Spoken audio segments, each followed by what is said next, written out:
Hey everyone and welcome to this video. In this video, I'm going to show you how to update your payment method for Spotify Premium.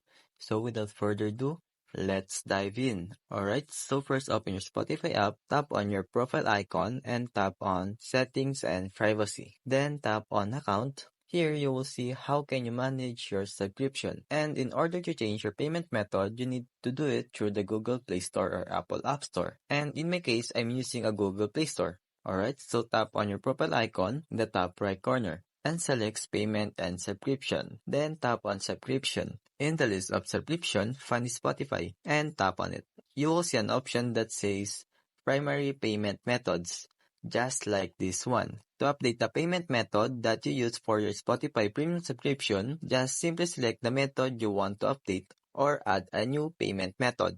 After updating your payment method, it will automatically be used for your future Spotify Premium billing cycle. And that's it. Now you know how to update your payment method for Spotify Premium. Alright, I hope this video helps you to manage your subscription. Thanks for watching and take care.